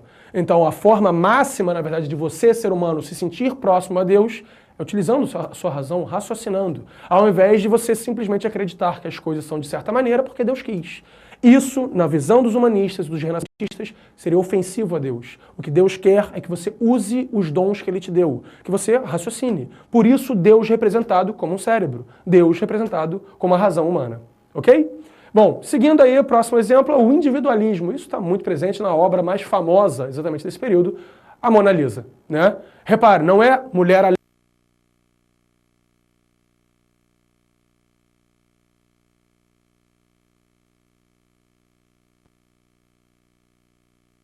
a Mona Lisa. Tem gente que fala que a Mona Lisa, na verdade, seria a esposa do pintor que contratou ele para pintar e que ele teria se apaixonado pela mulher. Tem gente que diz que, na verdade, Leonardo da Vinci, pintor, né, o autor do quadro, seria homossexual e a Mona Lisa representaria o seu amante e tudo. Tem gente que diz até que a Mona Lisa seria, na verdade, o próprio da Vinci. Então ele teria se pintado como se fosse mulher ali e tal, não sei o quê.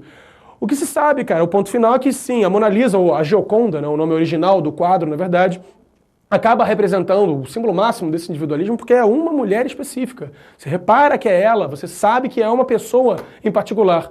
Além de todo o mistério que você tem em torno do quadro e da técnica que ele usa, né? A técnica que se chama aí de você esfumaçar os olhos. Então, em qualquer direção que você olhe, parece que a Mona Lisa está olhando para você. Você olha da direita, ela está te olhando. Você olha da esquerda, ela está te olhando. Só que os quadros não mexem os olhos. É a técnica usada por ele, por isso considerado aí por muitos um mestre da pintura. Outra coisa interessante que você percebe que a Mona Lisa é um quadro exatamente renascentista é a questão do decote dela. O decote pode ser muito pequeno, sim, você pode falar, pô, isso não é um decote, mas já é alguma coisa. Lembra dos quadros medievais? As pessoas usavam roupa até o pescoço. Né? Tapavam a cabeça, tapavam absolutamente tudo. Era indigno você mostrar qualquer parte do corpo. Então, na Idade Média, você não queria que as pessoas mostrassem nada. Aqui não, pode mostrar o decote, sem problema algum. Ok? Além aí, né, disso, a gente tem um outro caso aqui, só para fugir um pouco dos italianos, que a gente está falando italiano, Leonardo da Vinci, Michelangelo, etc. Vamos pegar o caso de um holandês aqui, né? Esse aqui é o Jan van Eyck, vai pintar esse quadro, que é O Casal Arnolfini. Então, de novo, não é duas pessoas aleatórias, né? Não são duas pessoas aleatórias. É o casal Arnolfini. É uma família de burgueses, né, comerciantes, ricos, que contrataram esse pintor para pintá-los. E o quadro ficou famoso e entrou para a posteridade. O marido e a esposa grávida, aqui, né? Então, acaba sendo o grande símbolo, na verdade, um dos grandes símbolos do Renascimento em outras regiões fora da Itália. O grande centro do Renascimento é a Itália, a gente já vai falar disso, mas você acaba tendo ele representado também, por exemplo, na Holanda, na Espanha e em outras regiões. O Jan van Eyck representa ele aí exatamente na Holanda, ok?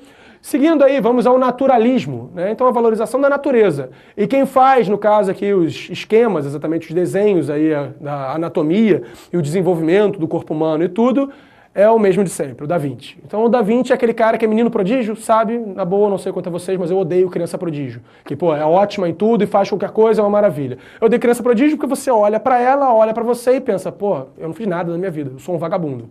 O Da Vinci é o cara que ele é um bom pintor, ele é um bom cara, no caso, médico, em certo aspecto, porque ele estuda o corpo humano, ele é um inventor, né, é um cientista, o cara é ótimo em absolutamente tudo. Então é aqueles casos, são um daqueles casos meio irritantes que você fica, na verdade, se sentindo um vagabundo. É o caso aí do Da Vinci. O cara faz esses desenhos, por exemplo, e estuda aqui o corpo humano, estuda do feto, o estudo do crânio, você percebe aqui até os dentes, né? Então aí o estudo dos dentes e o estudo do interior do corpo humano, com o coração e tudo, né, cara? Então você vai percebendo o estudo dos órgãos. Isso é particularmente interessante se você for percebendo algumas coisas. Qual é a história da medicina?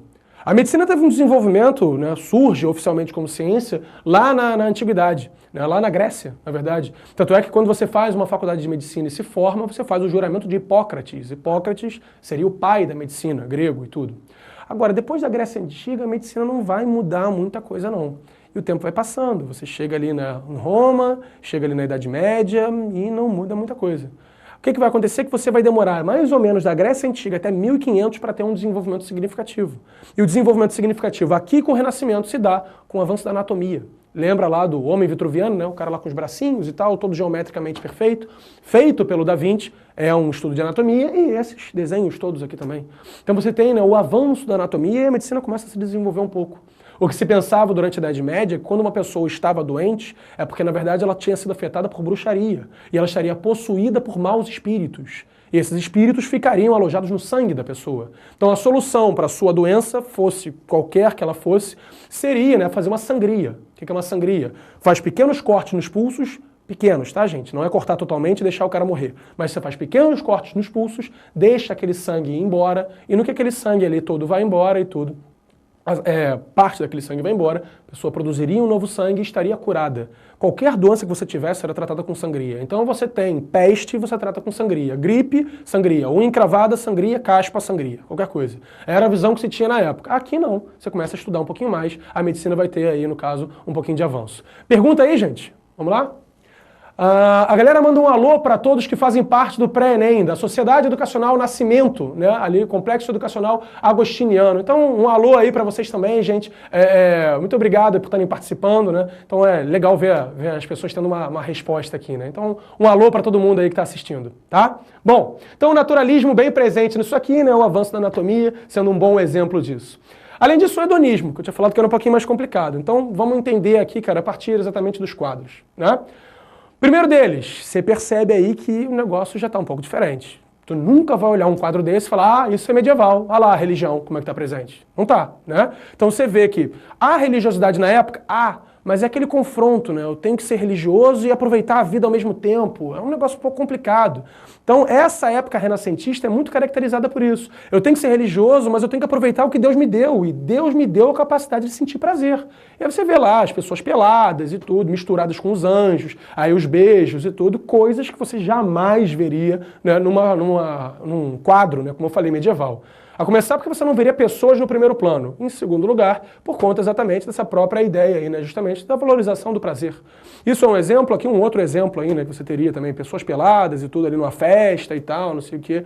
Mesma ideia, né? Resgatando valores lá da antiguidade. O que a gente chamaria na antiguidade de bacanal, né? A festa de Baco. Baco, o deus da carne, o deus exatamente grego, né? Dessa valorização aí você teria das festas e tudo. Bacanal que vai dar origem ao carnaval, a festa da carne, nosso carnaval aí atual. Então, desde sempre é meio tradição que no carnaval as pessoas fiquem meio peladas, né? Isso é um negócio que acontece lá desde a Grécia Antiga, Roma Antiga. Uma festa antiga que foi incorporada aos poucos aí no nosso calendário. Bom, e aí o perfeccionismo, e isso eu acho que é o ponto mais assustador. Nunca na história você acabou tendo obras de arte tão preocupadas com serem perfeitas. A visão dos autores renascentistas é a seguinte: Deus não é perfeito? Então o ser humano sendo criado como uma cópia de Deus também é perfeito. Então a cópia da cópia, que é a estátua, que é a pintura, também tem que ser perfeita. Então quer dizer, quando você faz uma cópia da melhor obra de Deus, você não pode fazer uma cópia de qualquer jeito. Você tem que fazer uma cópia que faça jus a esse ser humano. Uma cópia que seja absolutamente perfeita. Anatomicamente, né, fisicamente, totalmente perfeita. Sem essa preocupação. Em alguns momentos chega a ser um negócio até um pouco doentio. E eu vou mostrar aqui alguns casos que, são realmente assustadores. O nível de trabalho que isso acabava dando, né, nos seus escultores, principalmente, né, e alguns pintores também. Então o primeiro caso é aquela escultura que a gente viu lá no início. Lembra que eu falei com vocês? O rapto da Proserpina, que é o cara segurando a mulher com os braços. Repara que os dedos do cara afundam na pele da mulher, né? Então, quer dizer, você tá vendo isso aí muito claro ali, cara. As unhas do cara, o nível de detalhe. Repara aqui também, né? No caso, nas juntas do cara e tudo. Então, é tudo muito claro. Você vê exatamente essa ideia. Você não está fazendo isso, sabe, em alguma coisa macia, em borracha, em esponja, qualquer coisa assim. Você está fazendo isso em pedra. Você fazer uma escultura dessa em pedra é um negócio complicado, porque se você erra, quebrou a estátua inteira, né? Então é um negócio meio complicado, exige muita técnica, né, dos seus escultores, e nunca, depois desse período, nem antes, você alcançou um nível tão grande de perfeccionismo. Esse é o primeiro caso. O segundo caso que você acaba tendo é o Davi do Michelangelo, lembra? Repara, não é só a estátua que representa o corpo tem que ser perfeito. Então você vê aqui o tendão dele, por exemplo, na mão dele, você vê aqui também, né, as veias correndo no braço dele e tudo. Então você tem, né, o corpo exatamente do Davi absolutamente perfeito. As unhas também e tudo, né? Então isso fica muito característico. Seguindo a visão, né? Aqui o rosto do Davi do Michelangelo, de novo, considerada a escultura mais perfeita. Olha a unha dele, né? Ali também, perfeita, né? Os olhos e tudo. A própria expressão. Você repara numa estátua de pedra de 16 metros que o cara está preocupado. Porque você vê ele franzindo a testa. Olha o cabelo. Cada pedacinho desses é esculpido, a orelha, é tudo absolutamente perfeito. Isso aqui é o Davi bíblico, né? O Davi que derrotou Golias, ele estaria segurando aqui no seu braço, essa parte aqui exatamente, seria a funda, né? Com que ele teria lançado a pedra para matar Golias. Então você tem, né, o Davi de Michelangelo como uma estátua absolutamente perfeita. O que mais me impressiona, sinceramente, é a questão da expressão dele, a expressão preocupada dele, né? O olhar preocupado dele. Como eu falei, isso se fazia em 1500. Não se fazia em 1600, em 1700, em 1800, em 2013, não se faz esse tipo de coisa. É um nível de preocupação específico dessa época, apenas nessa época. Por quê? A obra de Deus tem que ser perfeita, né? E a imitação da obra de Deus também tem que ser perfeita. Bom, aqui outro caso, né? Esse aqui é o Pescador, também é uma escultura aí que você acaba tendo, que eu gostaria de chamar a atenção, que é particularmente o que mais me chama a atenção nessa escultura. Ela é feita em bronze, então ela foi feita em metal. olha os cílios, né, no caso do pescador. Então os cílios do pescador são todos ali desenhadinhos, né? Você vê exatamente. O cara fez isso em metal, é algo extremamente complicado, difícil, né? Então você está vendo o cabelo dele, as mãos e tudo e tal, cara. E acima de tudo os cílios, né? Eu acho que é o que mais chama a atenção. Além disso, né, se a gente valoriza a cultura greco-romana, você obviamente tem uma temática greco-romana. Então vamos falar de temas que sejam gregos ou romanos. Aí vamos lá, nessa temática greco-romana. Primeiro quadro, primeiro exemplo que a gente tem. A gente já viu alguns exemplos antes, mas agora para trabalhar especificamente isso. O nascimento de Vênus. Isso é um quadro do Botticelli, é um italiano, né? Ficou famoso principalmente por conta desse quadro. Vênus seria uma deusa romana. Então você está mostrando aqui como é que ela está nascendo, aí os Zéfiros, né, mais ou menos equivalente a anjos, alguma coisa do tipo, chegando ali, né, para abraçar Vênus no seu nascimento. Vênus é a deusa do amor e da fertilidade, e aí ela está nascendo nesse momento do meio do mar e tudo, está surgindo aqui nesse quadro. Então você tem a temática, né, que, Vênus é uma deusa, no caso, romana, e você está pintando no século XV uma deusa romana. Peraí, Lucas, então isso quer dizer que lá os renascentistas acreditavam nos deuses de Roma ou nos deuses da Grécia? Não. Esses caras acreditam no Deus cristão, o Deus monoteísta, apenas um único Deus. Então por que eles pintaram uma deusa romana? Porque eles valorizam aquela época como cultura. Aquela era uma época de cultura desenvolvida, então ela tem que ser valorizada. Mas eles estavam certos com relação a tudo, menos uma coisa, a religião. A religião correta é, no caso, o cristianismo, apenas um Deus e tudo, e vai tudo certo. Beleza? Não é porque eles pintam deuses romanos que eles acreditam em deuses romanos. Muito pelo contrário. Ok? Um ponto interessante aqui, eu falei da matemática antes, quando eu falei lá, né, do homem vitruviano, que ele estava inscrito no quadrado e no círculo e tal. Então a importância da matemática, a valorização da matemática. Esse quadro do Botticelli também marca isso. O Botticelli fez um cálculo aí do ponto médio do quadro, né, os pontos médios todos do quadro, e traçou o centro do quadro. O centro do quadro, o centro geométrico do quadro vai ser exatamente a região do ventre, né, no caso ali da Vênus. Então por que o ventre? Ela não é a deusa da fertilidade? E não é no ventre que a mulher carrega seu filho? Não é no ventre que a mulher exatamente representa essa fertilidade ao dar luz à nova vida? Então, o foco das atenções, o centro do quadro, tem exatamente que estar nesse ventre. Esse ventre é onde a vida nasce, tem que ser o centro das atenções. Por isso ele traça uma linha média e calcula exatamente aonde tem que estar o ventre da Vênus, aonde a vida será gerada, né? Então o quadro é uma preocupação matemática bastante obcecada, né, que eles acabavam tendo, por essa perfeição. Como eu falei, não pode ser, né, não basta ser parecidinho, maneirinho, legal. Não, tem que ser perfeito, absolutamente perfeito, inclusive matematicamente. É a visão aí dos renascentistas. Bom, além disso, temos aí, né, outros exemplos também da temática greco-romana. Esse é o Baco, né, o deus lá da Bacanal, que eu falei com vocês. Então você tem, né, o deus romano, né, exatamente dessa festa. O deus do vinho, é o deus do prazer, é o deus das festas e tudo. Acaba sendo uma escultura ali do Michelangelo. As esculturas sempre são ou sobre temas bíblicos, como o Davi, que a gente falou, ou sobre temas greco-romanos, como, por exemplo, os deuses gregos ou romanos. É o caso do Baco. O outro caso aqui você também tem, né, o Hércules ali derrotando exatamente o centauro. Repara também, né, no detalhe, no nível de detalhe que você acaba tendo do Hércules derrotando o centauro. A luta física muito bem definida, muito clara, né, exatamente isso. Isso é uma sequência de esculturas sobre Hércules, tratando, né, exatamente dos 12 trabalhos e tudo.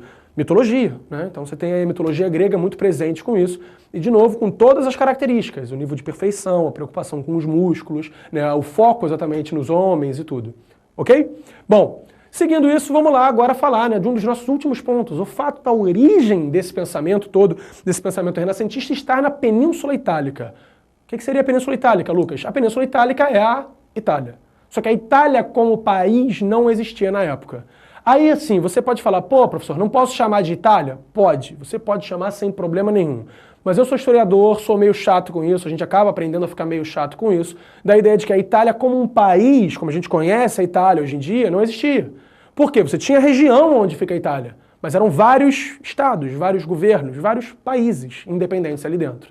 Então, Península Itálica é a região da Itália. Se quiser chamar de Itália, perfeito, não tem problema nenhum. Aí aqui o mapa mostra, né, o que seria exatamente essa Península Itálica. Você tem ali no sul o Reino de Nápoles, né, bastante grande, né, nesse momento, o maior ali da região. Aí os estados papais, e Roma está ali, né, são as terras do Papa, as terras da Igreja Católica. O que hoje é o Vaticano é só um pedacinho do que era isso, né? Você repara que é muito grande, que os Papal States, né, então os estados papais muito grandes controlavam um pedação enorme, na verdade, de terra.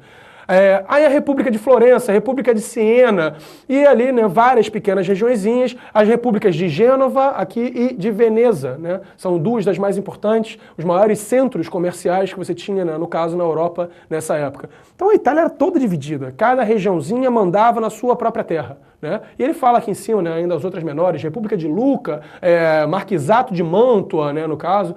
Então você tem uma série de regiões muito pequenas realmente, mas essa é a Itália em 1494, momento em que está acontecendo exatamente aí o Renascimento.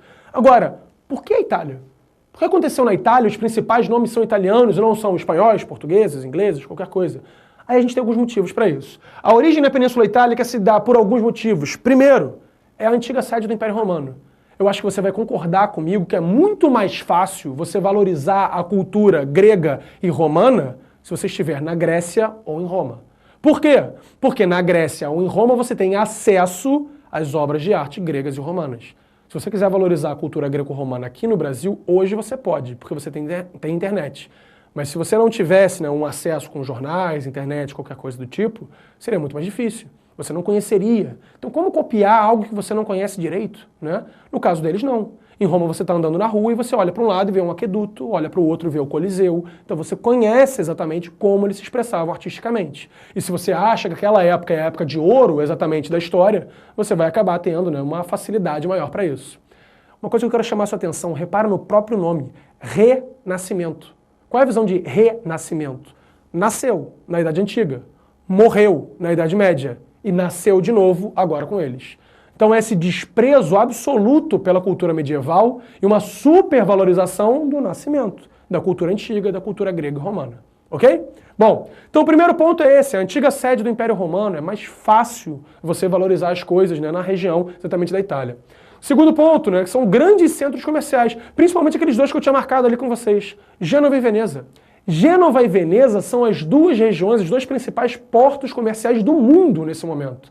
Sendo os dois principais portos comerciais, são os que mais recebem produtos lá das cruzadas, que a gente falou no início da aula, lá a porcelana, a seda, o quibe, a esfirra, né? E vão começar a revender isso pela Europa, e com isso vão começando a ganhar muito dinheiro. Eu compro, no caso, porcelana da China, pagando R$5 e revendo para Portugal por 300. Eu tenho um lucro bastante significativo. São os grandes intermediários, os grandes comerciantes da época, são as pessoas de Gênova e Veneza. As duas cidades enriquecem muito, melhoram muito realmente nesse momento. E o que vai acabar acontecendo é que com muito dinheiro, grandes centros comerciais, você acaba tendo aí, né, a ideia do surgimento, de um mercado de arte, tá? Então, qual é a ideia de um mercado de arte? Você tem um mercado forte, na verdade, com relação à arte lá. Se compra e se vende muita arte aqui na região da Itália, em Gênova e Veneza. Por quê? Porque as pessoas têm dinheiro. Você há de convir comigo que é muito mais comum você ter um mercado de arte numa região muito rica do que numa região muito pobre. Numa região muito pobre, as pessoas têm preocupações mais fundamentais, como, por exemplo, comer, como, por exemplo, ter a sua higiene pessoal e coisas do tipo. Você não vai se preocupar em ter um Van Gogh em casa se você tem necessidades como botar um telhado na sua casa ou qualquer coisa do tipo. São coisas mais importantes para a sua vida. Agora, numa região extremamente rica, você pode ter arte. Até porque arte é sinônimo de prestígio. Quanto mais arte, quanto melhor a arte que você tem na sua casa, nessa época era visto assim, e convenhamos, hoje em dia muita gente vê assim ainda, quanto mais arte você tem na sua casa, exatamente mais valorizado, mais importante ou mais culto, muita gente vai te considerar. Então, sendo regiões ricas, tem muita gente disposta a comprar e vender arte. Tem pergunta aí, gente? Vamos lá? Da Sociedade Educacional Nascimento. Vamos lá. Dentro do humanismo, em resumo, o que existe é uma contradição entre Deus e o homem? Não, uma contradição não, na verdade não. Eu diria que é uma complementariedade, tá? Então qual é a questão? Deus é intocável, Deus é perfeito, tá lá em cima, tá? Perfeito, ninguém toca nele, todo mundo confia que Deus é absolutamente perfeito. Agora, o homem é a imitação desse Deus. E como a imitação, ele é quase igual, mas não é igual. Ele não é tão perfeito, mas ele é quase perfeito. Tá? A visão é essa. Não é contradição. Deus está no topo, você não toca. É aquela ideia que eu falei antes. Você não muda a visão de Deus. Deus é absolutamente perfeito. Mas o homem está tentando alcançar. Está chegando ali para tentar alcançar. Afinal, está na Bíblia. O homem é criado à imagem e semelhança de Deus. Então, o homem é essa cópia de Deus. Né? A gente tem alcançar o Criador, tentar alcançar o Criador, ainda que nunca consiga. né? É a visão que se tem aqui no Renascimento. Não há uma contradição, né? O homem é a mais perfeita criação de Deus e deve tentar alcançá-lo, exatamente. A visão acaba sendo essa, ok? Bom, então o primeiro ponto, né, do fato de serem grandes centros comerciais é que você tem um mercado de arte forte. E o segundo ponto é que você começa a ter a prática do mecenato. E o que é o mecenato? E aqui eu tenho que explicar um negócio com calma para vocês. Talvez você já tenha ouvido a expressão de que fulaninho é um mecenas. O que é um mecenas? É um amigo das artes. Para você saber, Mecenas era um ministro lá no Império Romano, do imperador Otávio Augusto. Tá, e o que isso importa? A expressão mecenas começou a ser usada no Império Romano e posteriormente aqui, nessa época do Renascimento, para falar daquelas pessoas que ajudavam as artes a se desenvolver. São os patrocinadores. Então é um patrocinador de arte. Qual é a questão? Apenas na Península Itálica você tem a prática do mecenato. O que é a prática do mecenato? A prática do mecenato se dá quando uma pessoa, normalmente um burguês, tá, começa a pegar um trabalhador qualquer e começa a bancar esse cara. E vai bancando ele, vai bancando ele, vai bancando ele. Para quê? Para que ele produza obras de arte. No que o cara vai produzindo essas obras de arte, o patrocinador, o que está bancando ele, vai ter direito a essas obras de arte. E se o cara for um bom pintor, você tem uma infinidade de obras maravilhosas na sua casa. Você tem o prestígio lá da questão do mercado de arte.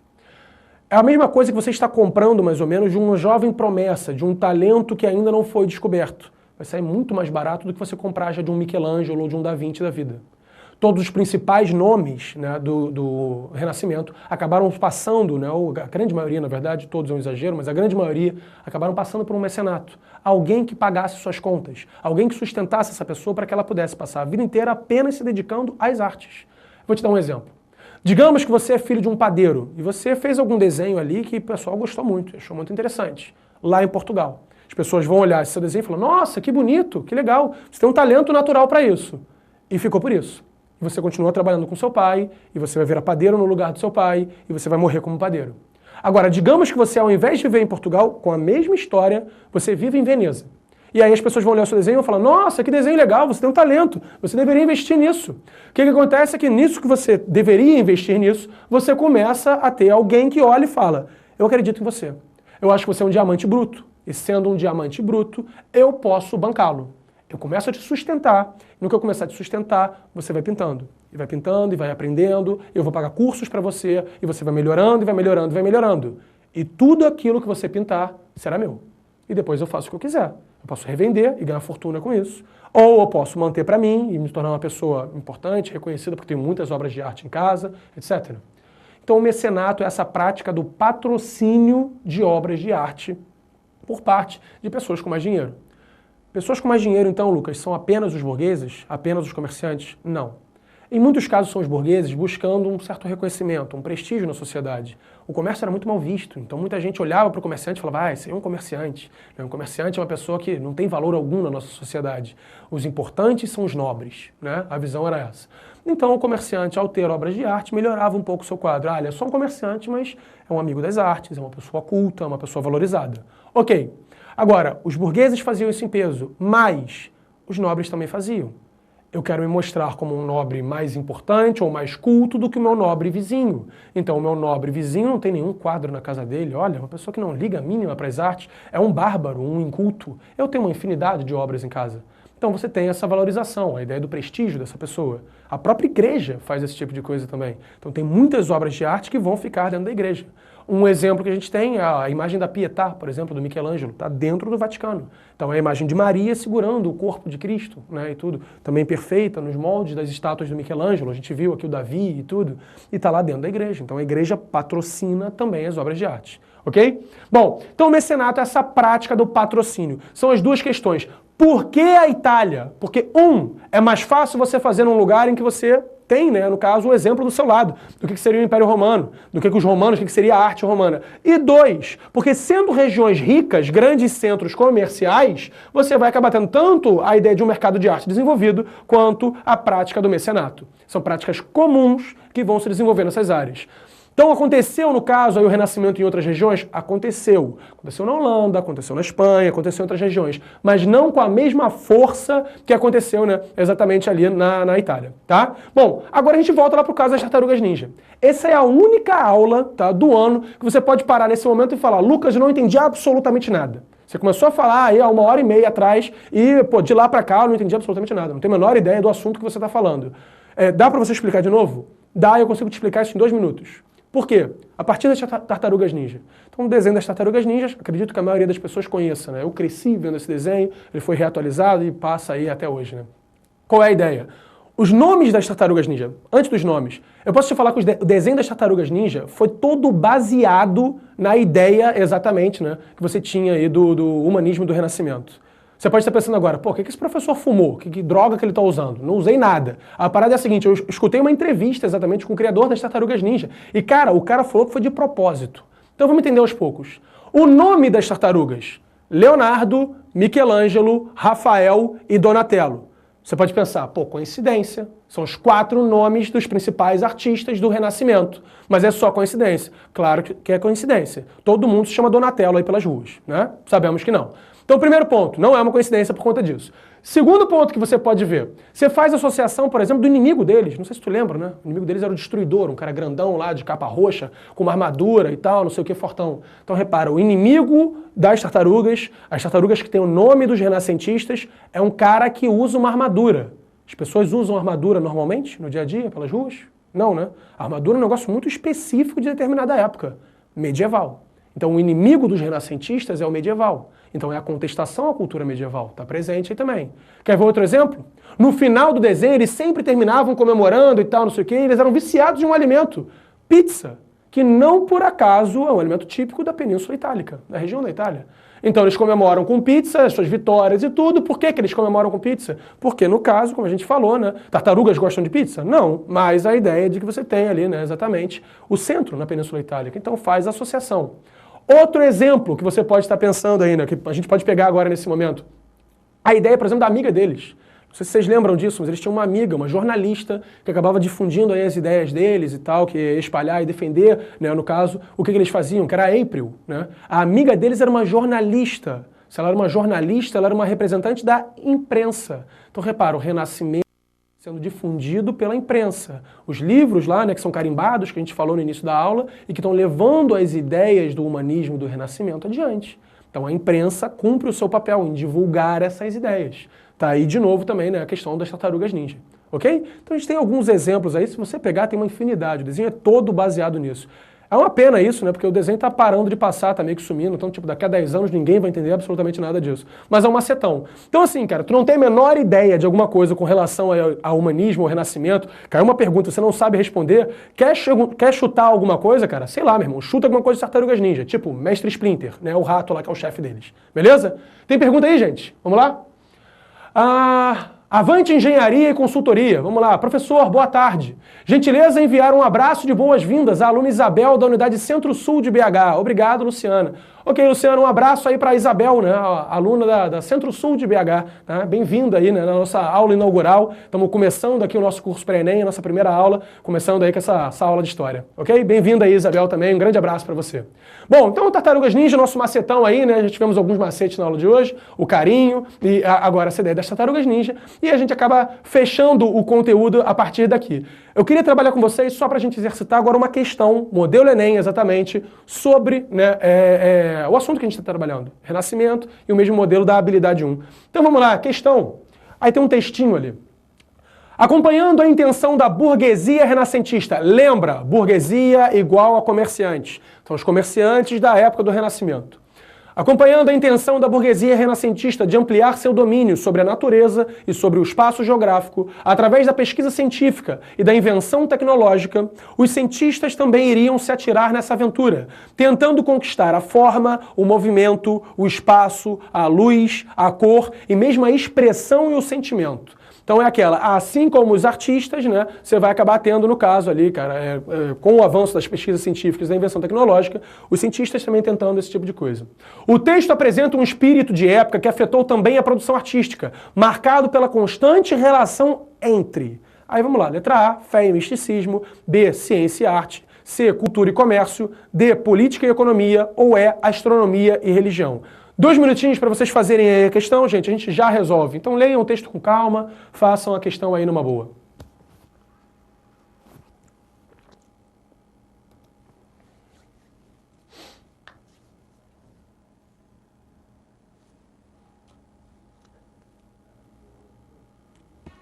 Bom estudo e até a próxima aula!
Vamos lá, gente? Fizemos aí a questão, então? Todo mundo? Sem problemas? Então, de novo, acompanhando a intenção da burguesia renascentista de ampliar seu domínio sobre a natureza e sobre o espaço geográfico, através da pesquisa científica e da invenção tecnológica, os cientistas também iriam se atirar nessa aventura, tentando conquistar a forma, o movimento, o espaço, a luz, a cor e mesmo a expressão e o sentimento. O texto apresenta um espírito de época, que afetou também a produção artística, marcada pela constante relação entre gabarito, letra B, né? Temos ali a letra B, exatamente, ciência e arte. E você pode perceber isso exatamente pelo que ele fala no mesmo texto, né? Então, através da pesquisa científica e da invenção tecnológica, os cientistas também iriam se atirar nessa aventura. Então, é uma ideia do cientificismo muito presente, né, exatamente, no período, né, cara, junto com a ideia da arte. É aquilo que a gente trabalhou aqui durante a aula, lembra aí do carisma, né, do carinho, né, o cientificismo bem presente, né, como parte exatamente dessa arte renascentista. Ok?